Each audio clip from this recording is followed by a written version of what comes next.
Rules of debit and credit खत्म हो चुका है ये उसी का ही सेगमेंट, उसी चैप्टर का सेगमेंट है, बट जो पर्पस था rules of debit and credit का वो खत्म हो चुका है। पर्पस क्या है, जो मेन पर्पस है rules of debit and credit का, आपको ये अंडरस्टैंड कराना कि जब ट्रांजैक्शन रिकॉर्ड होगी, कहाँ होती है रिकॉर्ड? जर्नल में। जर्नल यहाँ सब्सिडरी बुक्स वो बात की बात है, बट जर्नल में ट्रांजैक्शन जब रिकॉर्ड होगी तो कौन से अकाउंट्स इन्वॉल्व होंगे, कौन सा अकाउंट डेबिट होगा, कौन सा अकाउंट क्रेडिट होगा। ये पर्पस था rules of debit and credit का। जर्नल बनने के बाद, रिकॉर्डिंग के बाद नेक्स्ट स्टेप क्या होता है? क्लासिफिकेशन। क्लासिफिकेशन में क्या होता है? Grouping of similar transactions at one place. What is that one place called? Account. And all the accounts are prepared in the ledger book. उस बुक का नाम क्या होता है? लेजर। तो प्रोसेस क्या होता है? The transactions recorded in the journal are posted to the ledger. Are posted, तो उसको बोलते हैं पोस्टिंग। पोस्टिंग बोलते हैं। पोस्टिंग होती है one account at a time, one account at a time. Sales, sales में जाएगा। परचेजेस, परचेजेस में जाएगा। तो जो अकाउंट जिस चीज से रिलेट करता है उस अकाउंट में पोस्टिंग हो रही है। क्या हो रही है? पोस्टिंग। तो जैसे rules of debit and credit में हमने एनालिसिस टेबल बनाई थी, वो था ट्रेलर जर्नल का, वो था ट्रेलर जर्नल का। वैसे ही हम टी शेप अकाउंटिंग करेंगे अभी, वो होगा ट्रेलर लेजर का, वो होगा ट्रेलर लेजर का। ये लेजर का ट्रेलर है, लेजर का फॉर्मेट ये नहीं है। ऐसे ही जो एनालिसिस टेबल थी वो जर्नल का ट्रेलर था, जर्नल का फॉर्मेट वो नहीं है, बट रूल सारे वही रहेंगे। ऐसे ही टी शेप में जो आप रूल सुनेंगे, रूल्स वही रहेंगे। पर्पस क्या होता है लेजर बनाने का? सो दैट एक ही आइटम से रिलेटेड जो जो ट्रांजैक्शंस हैं वो सब एक ही जगह पे आ जाएं, ताकि eight the end of the period जब हमें प्रॉफिट और लॉस निकालना हो, समराइज करना हो, तो इजी रहे। समराइजिंग के लिए बन, बनता है लेजर। लेजर से लेजर बन गया। लेजर के बाद क्या बनता है? Trial balance. ट्रायल बैलेंस में होता ही क्या है? ट्रायल बैलेंस में, क्योंकि लेजर से तो प्रॉफिट नहीं निकल सकता, जर्नल से तो प्रॉफिट नहीं निकल सकता, बट हमारा मेन ऑब्जेक्टिव तो यही कैलकुलेट करना है कि इस साल प्रॉफिट हुआ या लॉस हुआ, फाइनेंशियल पोजीशन क्या है। तो उसके लिए बनाना होता है trial balance. What is a trial balance? It is a statement which shows closing balances, which shows closing balances of all the ledger accounts at one place. तो वहां पे क्या ट्रांसफर होता है ट्रायल बैलेंस में? सबका फाइनल बैलेंस, सबका closing balance. तो बैलेंसिंग एक बहुत ही इंपॉर्टेंट स्टेप रहता है। तो बट बैलेंसिंग बड़ी सिंपल सी चीज है कि सेल्स अकाउंट बना रहे हो तो पर्पस ये होगा निकालना कि भैया टोटल सेल्स रही कितनी। शाम का अकाउंट बना रखा है तो पर्पस तो यही होगा ना, ये देखना कि शाम से कितने पैसे लेने हैं और कितने देने हैं, जो भी नेट रिजल्ट है वो बताओ ना। तो balancing, balancing of an account at the end of a period. The period में be daily balancing, weekly, monthly, yearly. at the end of the period it may be necessary to know the balance in an account। आप जानना चाहेंगे कि उस account का balance है क्या। a balance of an account is the difference between total of its debit and credit side, the difference between the total of the debit and credit side।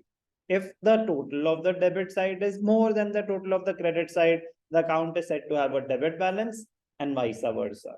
Sir ये वाली बात एक बार दोबारा समझा दो, ध्यान से देखना क्या कह रहा हूं। ये हो गया टी शेप अकाउंट, ठीक है। Left hand side is the debit side, right hand side is the credit side. कुछ भी अकाउंट है ये, से कैश अकाउंट है, कुछ भी इमेजिनरी डेबिट आइटम्स बोलो, कुछ भी अमाउंट बोलो, कुछ भी अमाउंट बोल दो। 1 लाख। अब आपके डेबिट आइटम्स का टोटल था 1 लाख और क्रेडिट आइटम्स के टोटल था 75,000, ठीक है ना। Debit what comes in, credit what goes out. अगर आपने ट्रेडिशनल से सोचना है और एसेट से सोचना है तो इंक्रीज इन एसेट डेबिटेड, मतलब टोटल पीरियड में आपके पास 1 लाख आए और टोटल पीरियड में 75,000 आपने खर्च करे। एडवांटेज पे रहोगे कि अब आप मॉडर्न अप्रोच के हिसाब से सब कुछ सोचें। ट्रेडिशनल अप्रोच आपको बहुत काम आएगी, थ्योरेटिकली पता होनी चाहिए, इंटरव्यूज में आएगी और अलग से क्वेश्चन आ सकता है। अदरवाइज अकाउंटिंग अगर करनी है कन्वीनियंटली तो मॉडर्न अप्रोच को साथ रख के चलना इजी रहेगा आपके लिए, कन्वीनियंट रहेगा प्लीज।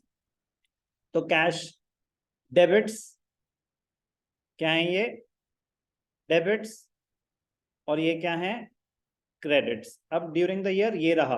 अब मैं कह रहा हूं चलो बैलेंस निकालो, बैलेंस निकालो। बैलेंस क्या होता है, अब इस अकाउंट को क्लोज करना है, इस अकाउंट को क्लोज करना है। तो बैलेंसिंग के स्टेप होते हैं, step 1 calculate, calculate total debits and credits, calculate total debits and credits. तो वो स्टेप मैंने आपको ऑलरेडी दे रखा है कि टोटल डेबिट्स कितने आए, 1 लाख, और क्रेडिट्स कितने आए, 75,000। Step 2 ascertain the balance, ascertain the balance। तो बैलेंस क्या होता है, excess of one side over the other side. तो excess of debit side over the credit side. तो बैलेंस क्या आ गया, 1 लाख माइनस 75,000। बैलेंस क्या आ गया, 25,000। कोई भी डाउट, बैलेंस आ गया 25,000। बैलेंस है 25, कैश का बैलेंस है 25।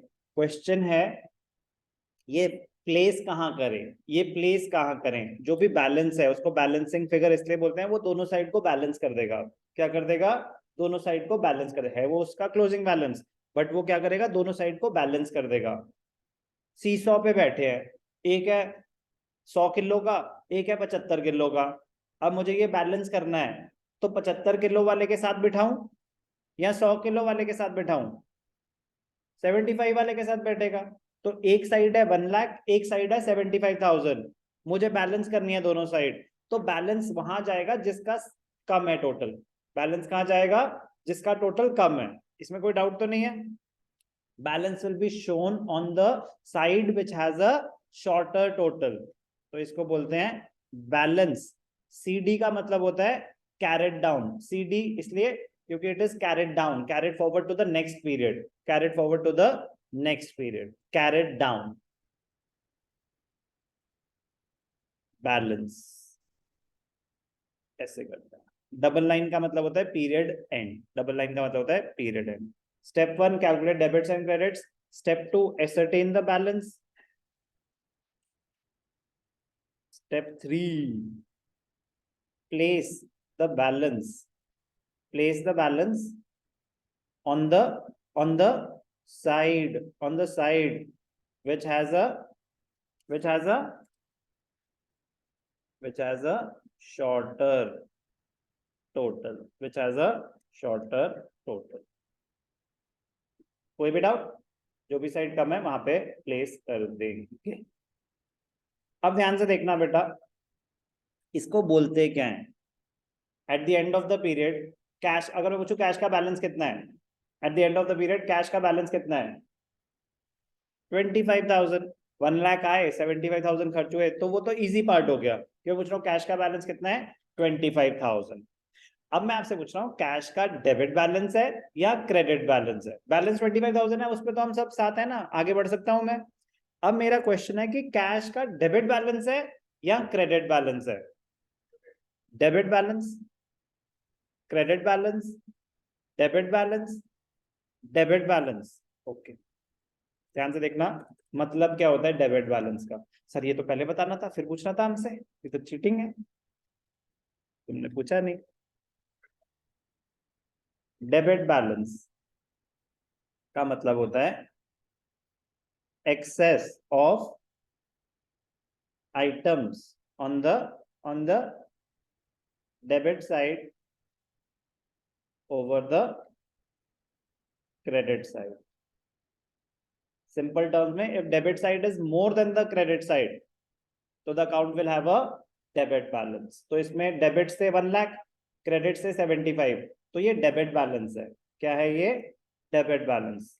Debit balance is being shown on the credit side because the credit side has a shorter total, but ये debit balance है। debit balance का मतलब क्या होता है, the debit side is more than the credit side by this much। credit balance,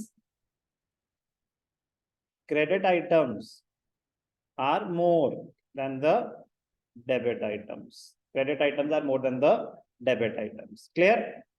अब ये बात आपको अच्छे से समझ आएगी। A balance of an account is the difference between the total of its debit side and credit side. Difference between the two side उसको बोलते हैं balance.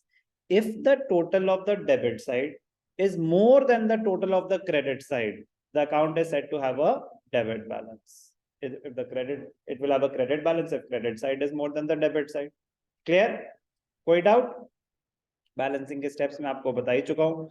पहले total the two sides, then calculate the difference. Enter the difference on the side which has the shorter total. आपको कोई steps लिखने नहीं है, mind में सोचने हैं और करने हैं. ठीक है ना, कि पहले आप दोनों साइड्स का टोटल निकालेंगे, फिर देखेंगे कौन सी साइड बड़ी है कौन सी साइड छोटी है, जहां छोटी है बैलेंसिंग अगर वहां पे आ जाएगा. क्लियर? सी डी और सी एफ एक ही बात होता है. C D carried down, C F carried forward. और जब नेक्स्ट पीरियड शुरू होता है तो यहाँ पे आता है बैलेंस बी डी और ब्रॉड फॉरवर्ड. जब नेक्स्ट पीरियड शुरू होगा तो आपके पास पहले से कैश पड़ा हुआ है 25,000, कैश एसेट है, assets have a debit balance, तो वो डेबिट साइड पे शो कर, तभी वो डेबिट बैलेंस है, क्योंकि जब नेक्स्ट पीरियड शुरू होगा तो पहले से जो आपके पास 25,000 पड़ा हुआ है that will be shown on the debit side. समझ आया क्या बोला मैंने?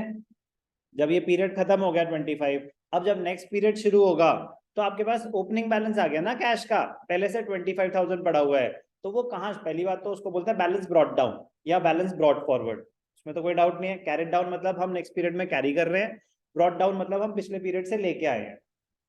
पॉइंट है कि ये डेबिट साइड पे आएगा या क्रेडिट साइड पे. डेबिट बैलेंस है तो ब्रॉट डाउन जो है वो डेबिट साइड पे होगा, क्रेडिट बैलेंस है तो क्रेडिट साइड. तो assets and expenses have a debit balance, liabilities capital and revenue they have a credit balance. ये है बैलेंसिंग.